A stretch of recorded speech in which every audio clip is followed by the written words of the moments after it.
What's up everybody, it's Sean here and I'm back today to give you guys a review of the Air Jordan 4 Retro in this Bred Reimagined colorway.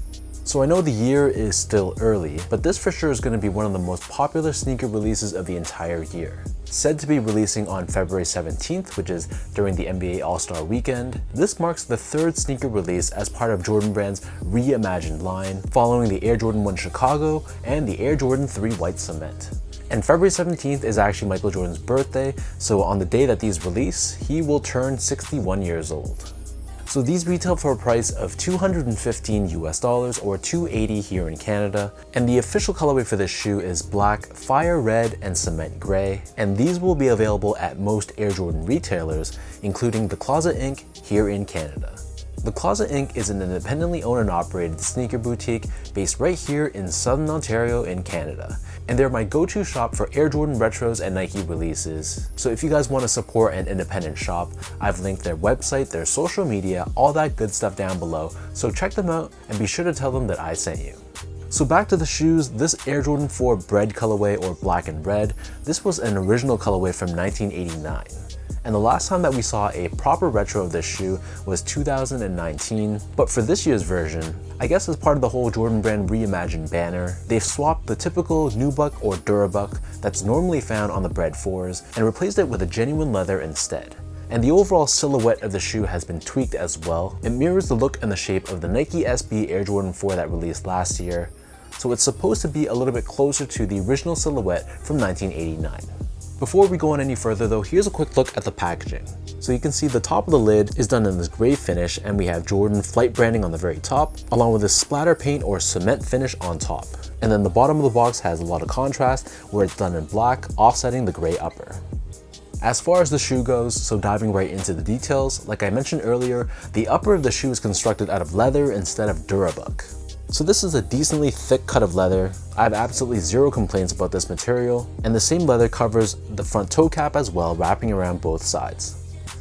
The bottom lace crown, this is constructed out of TPU in this gray colored matte finish. Underneath this we have more of that same black leather, and then we have that same lace crown for the top three eyelets as well. And the lace crown is of course connected to that typical side flap or wing, and this is constructed out of a black colored material which also has a matte finish to it.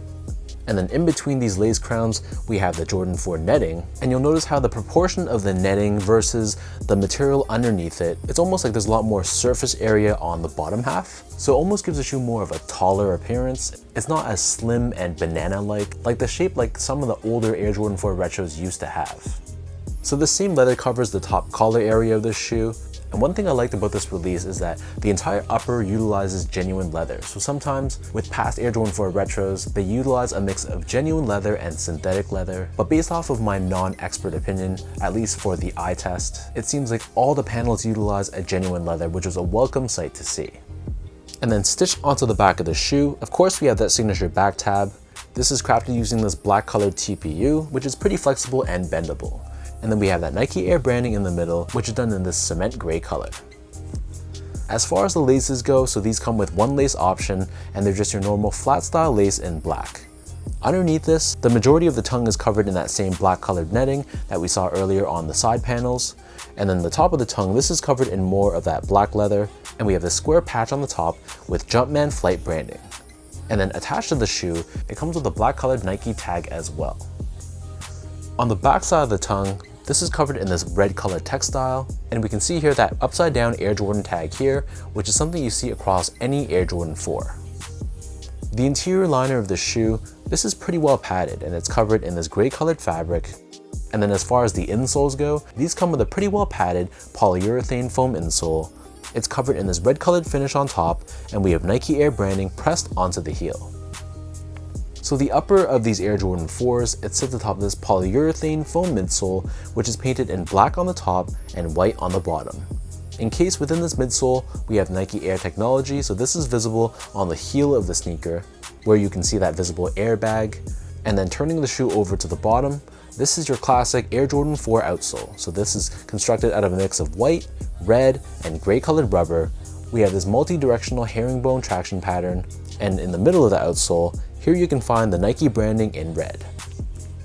So that breaks down the look and the construction of these Air Jordan 4s. And for those wondering about sizing, because they retweaked the shape of these Air Jordan 4s, just like the Nike SB releases from last year, these fit a lot better. So I know a common complaint for Air Jordan 4s is that for wide footers, it is not the best shoe to wear.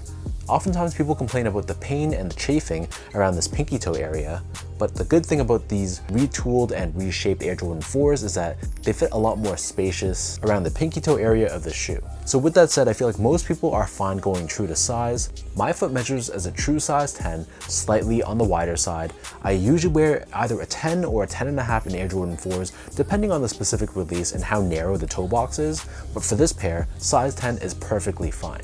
So go with your normal Nike size and you should be okay, unless you have like a super wide foot. Then in that case, I'd still go up half a size, but for everyone else, I'd say that the majority of people out there just go true to size and it should fit you fine.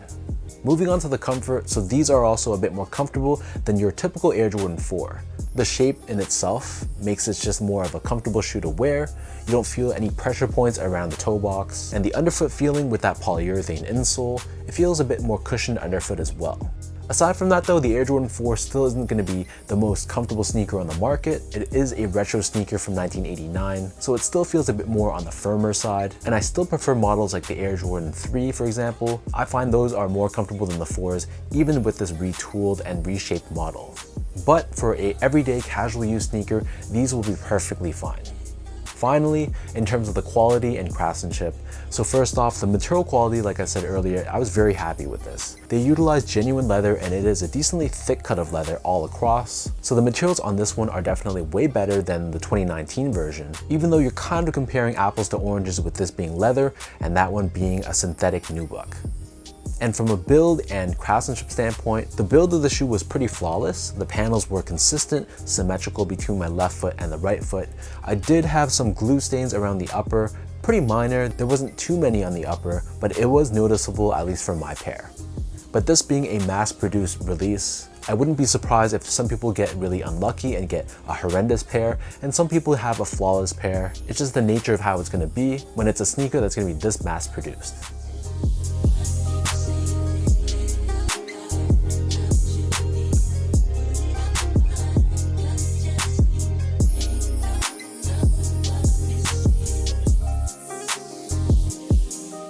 So with all that out of the way now, let me toss these on feet, I'll lace them up for you and I'll show you guys how these look.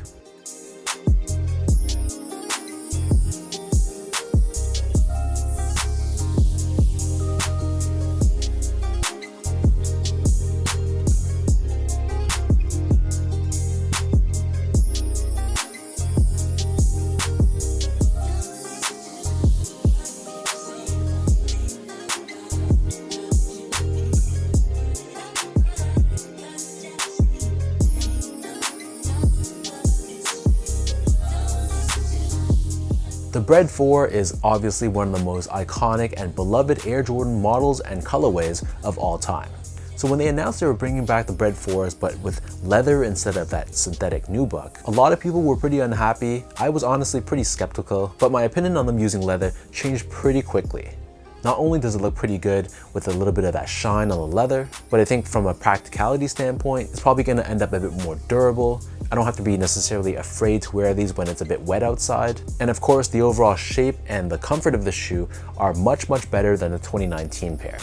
But that's just my opinion. If you're not a fan of this Bred Reimagined release, then that's totally fine. But let me know in the comment section down below, what do you guys think?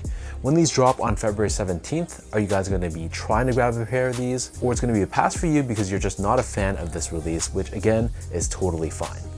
And as usual, if you guys enjoyed this video, be sure to like, comment, and subscribe to my channel if you haven't yet. You can follow me on Instagram at esco8, check out my X or Twitter account at sean.go spelt out, and visit my website at seango.ca. So thank you everyone for watching. Another shout out goes out to The Closet Inc. So again, their info is linked down below, so check them out, and I'll catch everyone in my next review.